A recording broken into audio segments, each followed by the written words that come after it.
وَمَن يُضْلِلِ اللَّهُ فَمَا لَهُ مِنْ هَادٍ، یہ اللہ کی ہدایت ہے جس سے وہ راہ راست پر لے آتا ہے، اور جسے چاہتا ہے، اور جسے اللہ ہی ہدایت نہ دے پھر اس کے لیے کوئی ہادی نہیں۔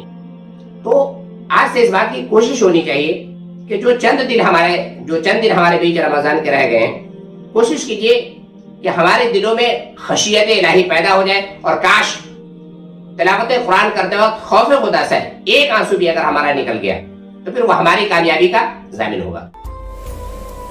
سلام ساتھیوں، ہندوستانی میڈیا کے اس خاص پروگرام پیغام ربی میں ایک مرتبہ پھر سے آپ کا خیر مقدم۔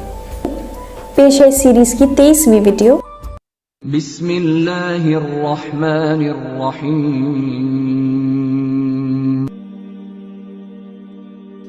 نحمده ونستعینه ونستغفره ونصلی علی رسوله النبی الکریم، اما بعد، اعوذ باللہ من الشیطان الرجیم، بسم اللہ الرحمن الرحیم۔ تنزیل الکتاب من اللہ العزیز الحکیم، انا انزلنا الیک الکتاب بالحق فاعبد اللہ مخلصا له الدین، الا للہ الدین الخالص والذین اتخذوا من دونه اولیاء ما نعبدهم الا ليقربونا الى الله زلفى ان الله يحكم بينهم فيما هم فيه يختلفون ان الله لا يهدي من هو كاذب كفار افمن شرح الله صدره للاسلام فهو على نور من ربه فويل للقاسيات قلوبهم من ذكر الله أولئك في ضلال مبين الله نزل أحسن الحديث كتابا متشابها مثاني تقشعر منه جلود الذين يخشون ربهم ثم تلين جلودهم وقلوبهم إلى ذكر الله ذلك هدى الله يهدي به من يشاء ومن يضلل الله فما له من هاد صدق الله العظيم۔ ناظرین کرام، السلام علیکم ورحمۃ اللہ وبرکاتہ۔ پیغام ربی پروگرام میں 23ویں پارے کی چنندہ آیات کے ساتھ آپ کی خدمت میں آج آپ کے سامنے جو آیات تلاوت کی گئی ہیں، پارہ 23 سورہ زمر کی آیت نمبر 1 سے 3 اور 22 اور 23۔ ان آیات کی روشنی میں ہم یہ جانیں گے کہ اللہ کا پیغام ہمارے لیے کیا ہے، قرآن ہم سے کیا چاہتا ہے، ہم کہاں پہ ہیں۔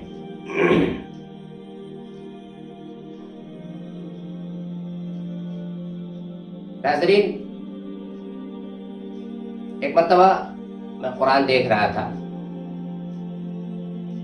اچانک ہمارے دو ساتھی آئے، ان میں تھوڑا مزاحیہ انداز کے تھے، تو انہوں نے کہا مولانا بند کرو یہ کتاب اور یہ بتاؤ 2 لفظوں میں قرآن ہم سے کیا چاہتا ہے۔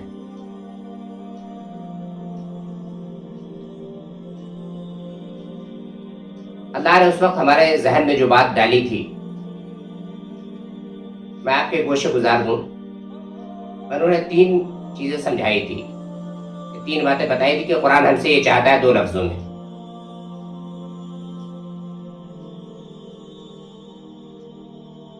اس درد محبت کا ادنا سا فسانہ ہے، سمٹے تو دل عاشق، پھیلے تو زمانہ ہے۔ الذین آمنوا وعملوا الصالحات، لا الہ الا اللہ محمد الرسول اللہ۔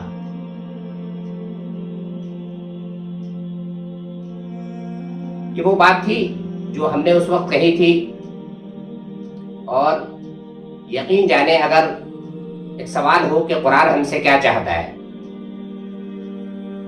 تو یہ بالکل اپنے آپ میں یہ بات پوری طرح واضح ہو جاتی ہے ان 2 لفظوں میں کہ قرآن ہم سے یہی چاہتا ہے۔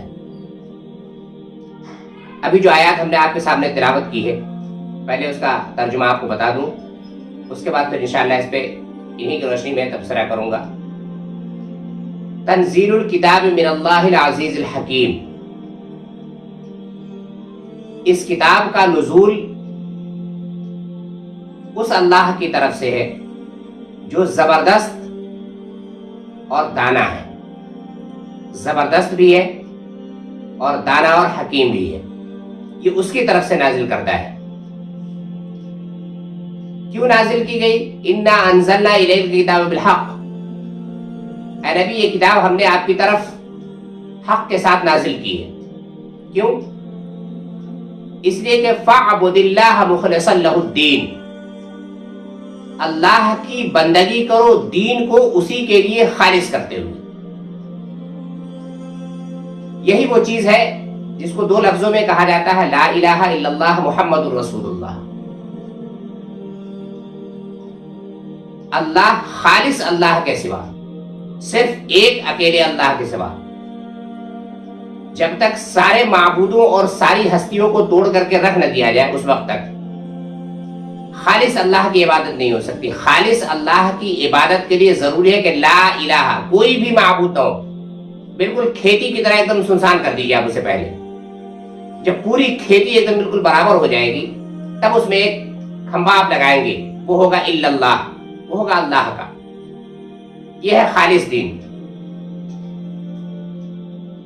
تو لا الہ الا اللہ کا اقرار اور محمد الرسول اللہ صلی اللہ علیہ وسلم کی طرز زندگی، یہی دو باتیں ہیں جو الذین آمنوا وعملوا الصالحات میں چلی جاتی ہیں۔ اب تک قرآن مجید کی ہزاروں تفسیریں کی گئی، ان کتابوں کو ہزاروں کی تعداد میں احادیث سے تشریحات لی گئیں، ان سب کا خلاصہ صرف یہی تھا کہ ایمان کیا ہے اور عمل صالح کیا ہے۔ الذین آمنوا وعملوا الصالحات، ایمان کیا ہے، عمل صالح کیا ہے۔ دین کو خالص کیجیے۔ اللہ نے کہا فاعبد اللہ مخلصا لہ الدین، اللہ کی عبادت کرو دین کو خالص کرتے ہوئے، اس میں کسی چیز کی آمیزش نہ ہو۔ کیوں؟ الا للہ الدین الخالص، خبردار خالص دین اللہ کا حق ہے، بے آمیزش دین جو ہے یہ اللہ کا حق ہے، اور اللہ کا حق ہے کہ اس کی بندگی بنا کسی آمیزش کے کی جائے، سارے پندار توڑ دیے جائے تب لا الہ ہوگا۔ جب لا الہ ختم ہوگا تبھی اس میں الا اللہ رک سکتا ہے، دین اسی وقت خالص ہو سکتا ہے۔ لما تلبسون الحق بالباطل، حق اور باطل دونوں کو الگ الگ کر دیے، صرف دو ہی چیزیں ہیں۔ اگر حق کو باطل میں ملائیں گے آمیزش ہو گئی۔ خدا کی بندگی میں اگر کسی قسم کی بھی شرکت کسی کی بھی ہو گئی تو پھر وہ دین خالص نہیں رہا۔ اس لیے اللہ نے کہا الا للہ الدین الخالص، خالص دین اللہ کا حق ہے، اور اللہ کا حق صرف اسی طرح ادا کیا جا سکتا ہے کہ دین کو بالکل خالص کر کے، عبادت کو بالکل خالص کر کے، اللہ کو بالکل الگ کر کے تب اسے مانا جائے، کسی قسم کی اس میں آمیزش نہ رہے۔ آگے اسی آیت میں اللہ نے بتایا والذین اتخذوا من دونہ اولیاء، اب رہے وہ لوگ جنہوں نے اس کے سوا دوسرے سرپرست بنا رکھے ہیں۔ یہ جو دوسرے سرپرست ہیں، دراصل کوئی بھی آدمی یہ نہیں کہتا کہ ہم کسی کی عبادت کرتے ہیں اللہ کے سوا۔ جس سے بھی پوچھیے وہ کہتا بھائی عبادت تو ہم صرف اللہ کی ہی کرتے ہیں، ہم خالق تو اللہ کو ہی مانتے ہیں، اسی کو اصل معبود سمجھتے ہیں۔ لیکن چونکہ اس کی بارگاہ بہت اونچی اور بہت عالی ہے، جس تک ہماری رسائی کہاں ہو سکتی ہے، جس تک ہماری رسائی ممکن نہیں ہے، اسی لیے ہم کچھ بزرگ ہستیوں کو وہاں تک پہنچنے کا ذریعہ بناتے ہیں تاکہ ہماری دعائیں، ہماری التجائیں اللہ تک پہنچا سکے۔ بس یہی وہ چیز ہے جس کے بارے میں اللہ نے کہا کہ یہی چیز ملاوٹ ہو گئی، یہی ملاوٹ ہے، اور اس ملاوٹ میں ہم خوب ملوث ہیں۔ بہت دھیان سے اس چیز کو دینے کی ضرورت ہے کہ ہم میں سے کوئی بھی یہ نہیں کہتا ہے کہ ہم دوسروں کے اوامر و نواہی میں اگر کسی کی پیروی کرتے ہیں تو اس کو معبود سمجھ کر کرتے، اسے معبود سمجھ کر کوئی نہیں کرتا۔ جتنے لوگ بھی کرتے ہیں وہ صرف اس کو وہاں تک پہنچنے کا ذریعہ سمجھ کے ہی کرتے ہیں، اور اللہ نے اسی چیز کو نکار دیا ہے، بتایا جنہوں نے اس کے سوا دوسرے سرپرست بنا رکھے ہیں، اور وہ یہ کہتے ہیں ما نعبدهم الا ليقربونا الى الله زلفى، ہم اپنے اس فعل کی توجیہ یہ کرتے ہیں کہ ہم تو ان کی عبادت صرف اس لیے کرتے ہیں کہ وہ اللہ تک ہماری رسائی کرا دیں. بات آ گئی نہیں؟ ہم خود بھی نہیں کہتے کہ ہم کسی کی عبادت کرتے ہیں، چاہے وہ کوئی بھی ہو، بنائی ہوئی شکل میں ہو، بنی ہوئی شکل میں ہو، آدمیوں کی شکل میں ہو، غیر آدمیوں کی شکل میں ہو، جس شکل میں بھی ہو. ہم انہیں رسائی، خدا تک رسائی کا ذریعہ سمجھتے ہیں، اور اللہ نے اسی چیز کو نکارا ہے، کہا جب تک اس چیز کو نکالو کریں دین خالص نہیں ہو سکتا. ما نعبدهم الا ليقربونا الى الله زلفى، ہم تو ان کی عبادت صرف اس لیے کرتے ہیں کہ وہ اللہ تک ہماری رسائی کرا دیں. اور یہ جتنے بھی بنائے ہوئے معبود ہیں ان میں کبھی اتحاد نہیں رہا. اسی لیے ان اللہ یحکم بینہم فیما ہم فیہ یختلفون، یہ رسائی کا ذریعہ کیا ہے؟ اس میں ہمیشہ چاہے وہ منکرین ہو، چاہے وہ مشرکین ہو، چاہے وہ مسلمین ہو، کسی کا بھی اختلاف، کسی کا بھی اتحاد نہیں رہا، سب کا اختلاف رہا. مشرکین کسی اور کو ذریعہ سمجھتے ہیں، منکرین کسی اور کو ذریعہ، اور مسلمین کسی اور کو ذریعہ سمجھتے ہیں. ذریعہ سب سمجھ رہے ہیں، قرب الہی کا ذریعہ، وہاں تک رسائی کا ذریعہ. اور اللہ نے اسی چیز سے منع کیا ہے. اللہ نے کہا ان اللہ لا یہدی من هو کاذب کفار، اللہ کسی ایسے شخص کو ہدایت نہیں دیتا جو جھوٹا ہو اور منکر حق. اللہ تک پہنچنے کے لیے کسی رسائی کی قطعی طور پہ ضرورت نہیں ہے. یہ قرآن جتنا کسی عالم کے لیے نافذ ہوا ہے، جتنا کسی عرب کے لیے نافذ ہوا، اتنا ہی اجمی کے لیے، اتنا ہی ایک عام آدمی کے لیے بھی ہے. اس لیے اللہ تک رسائی کے لیے کسی بھی ذریعے کی ضرورت قطعی طور پر نہیں ہے.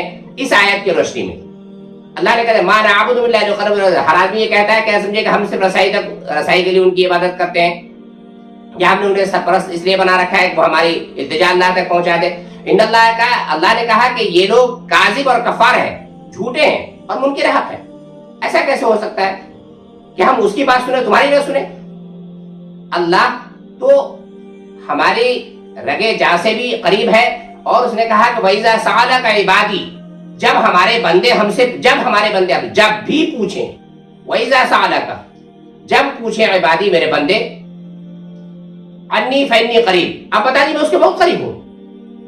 جو ہمارے بہت قریب ہے اس تک پہنچنے کے لیے ہمیں کسی دوسرے ذریعے کی ضرورت کیوں پڑتی ہے؟ اس لیے ضروری ہے اس بات کے لیے کہ ہم دین کو خالص کریں. جب تک دین خالص نہیں کریں گے اس وقت تک آمیزش کا جتنا سلسلہ ہے یہ نہیں رکے گا، اور خالص دین، خالص عبادت جو ہے، یہ بھی آپ نے دیکھا الا للہ الدین الخالص، خبردار رہو دین خالص اللہ کا حق ہے. تو اگر ہم اس میں کسی طرح کی آمیزش کرتے ہیں تو اس کا مطلب اللہ کا حق مارتے ہیں، اور اللہ کا حق مارنے والا کیا ہو سکتا ہے یہ آپ خوب سمجھ سکتے ہیں. اس کے بعد جو لوگ اس خالص دین کو اپنا لیتے ہیں اسی کے لیے اللہ نے کہا فمن شرح اللہ صدرہ للاسلام، اب کیا وہ شخص جس کا سینہ اللہ نے اسلام کے لیے کھول دیا، اسلام دین خالص ہے، اس میں کسی قسم کی آمیزش نہیں ہے. افمن شرح اللہ صدرہ للاسلام، اب کیا وہ شخص جس کا سینہ اللہ نے اسلام کے لیے کھول دیا ہو، فہو علی نور من ربہ، اور وہ اپنے رب کی طرف سے ایک روشنی میں چل رہا ہو، فویل للقاسیات قلوبہم من ذکر اللہ، اس شخص کی طرح ہو سکتا ہے جو ان باتوں سے کوئی سبق نہیں لے رہا ہے. تباہی ہے ان لوگوں کے لیے جن کے دل میں اللہ کی نصیحت سے اور زیادہ سخت ہو گئے، جن کے دل اتنے سخت ہو گئے کہ اللہ کی نصیحت بھی کارگر نہیں ہو رہی، وہ تو کھلی گمراہی میں پڑے ہوئے ہیں. تو دیکھنے کی ضرورت یہ ہے کہ کیا ہم بھی تو انہی میں شامل نہیں ہیں. اس کے بعد اللہ نے اسی قرآن کے بارے میں اللہ نزل احسن الحدیث کتابا متشابہا مثانی، اللہ نے بہترین کلام اتارا ہے، ایک ایسی کتاب جس کے تمام اجزاء ہم رنگ ہیں. قرآن مجید کی ایک ایک آیت، یہی ایک ایسی کتاب ہے جس کی ایک ایک آیت اور اول سے آخر تک ایک ہی مدعا، ایک ہی عقیدہ اور ایک ہی نظام فکر و عمل کو پیش کرتا ہے، اور اس کا ہر مضمون دوسرے مضمون کی تصدیق اور تائید کرتا ہے. اور تقشعر منہ جلود الذین یخشون ربہم ثم تلین جلودہم وقلوبہم الی ذکر اللہ، اور جس میں بار بار مضامین دہرائے گئے ہیں، اسے سن کر ان لوگوں کے رونگٹے کھڑے ہو جاتے ہیں جو اپنے رب سے ڈرنے والے ہیں. ان لوگوں کے رونگٹے کھڑے ہو جاتے ہیں جو رب سے ڈرنے والے ہیں. دیکھنا یہ ہے کہ کیا کبھی قرآن پڑھتے وقت ہمارے رونگٹے کھڑے ہوئے؟ کیا ہمارے جسم اور دلوں کی سختی کم ہوئی اس کو پڑھ کر؟ اگر نہیں تو ہم کتنے سخت دل اور کتنے سخت جان ہیں کہ ہمیں اس بات کی فکر کرنی چاہیے. قرآن کے بارے میں کہا وَإِذَا سَمِعُوا مَا أُنزِلَ إِلَى الرَّسُولِ، اسی بات کو سورہ مائدہ کی آیت نمبر 83 میں کہا گیا تھا وَإِذَا سَمِعُوا مَا أُنزِلَ إِلَى الرَّسُولِ تَرَىٰ أَعْيُنَهُمْ تَفِيضُ مِنَ الدَّمْعِ مِمَّا عَرَفُوا مِنَ الْحَقِّ. جب وہ اس کلام کو سنتے ہیں تو تم دیکھتے ہو کہ جو لوگ حق شناس ہیں، حق شناسی کے اثر سے ان کی آنکھیں آنسوؤں سے تر ہو جاتی ہیں. ہم بھی تو خود کو حق شناس کہتے ہیں. کیا کبھی قرآن پڑھتے وقت ہمارے آنکھوں سے آنسو نکلے، ہمارے رونگٹے کھڑے ہوئے؟ کیا ہمارے دل خدا کی طرف راغب ہوئے، ہمارے دل نرم ہوئے؟ اگر نہیں تو پھر سمجھیے ہم کہاں جا رہے ہیں. ثم تلین جلودہم وقلوبہم الی ذکر اللہ. ان کے جسم اور ان کے دل نرم ہو کر اللہ کے ذکر کی طرف راغب ہو جاتے ہیں جو اس کو سنتے ہیں. وَمَن يُضْلِلِ اللَّهُ فَمَا لَهُ مِنْ هَادٍ. یہ اللہ کی ہدایت ہے جس سے وہ راہ راست پر لے آتا ہے، اور جسے چاہتا ہے اور جسے اللہ ہی ہدایت نہ دے پھر اس کے لیے کوئی ہادی نہیں ہے. ناظرین، ابھی 8 روز رمضان کے رہ گئے ہیں. اگر قرآن پڑھتے وقت ایک آنسو بھی آپ کا خوف خدا سے نکل گیا تو آپ کا رمضان بھی مبارک اور آپ کامیاب ہو گئے. تو آج سے اس بات کی کوشش ہونی چاہیے کہ جو چند دن ہمارے بیچ رمضان کے رہ گئے ہیں، کوشش کیجئے کہ ہمارے دلوں میں خشیت الہی پیدا ہو جائے، اور کاش تلاوت قرآن کرتے وقت خوف خدا سے ایک آنسو بھی اگر ہمارا نکل گیا تو پھر وہ ہماری کامیابی کا ضامن ہوگا. آخر دعوانا الحمدللہ. فبأي آلاء ربكما تكذبان. ویڈیو پسند آئے تو لائک، شیئر اور چینل سبسکرائب کریں. شکریہ. پیغام ربی کے ذریعے میرا مقصد اسلام کی صحیح تعلیم کو عام کرنا ہے، اور میرے اسلاف بزرگ حضرات جو دنیا سے چلے گئے ان کے لیے ایصال و ثواب ہے. میرے آباء و اجداد اور علاقے کے تمام بزرگ شخصیات اور تمام دین کے رہبروں کے لیے آپ ناظرین سے دعا کی درخواست ہے.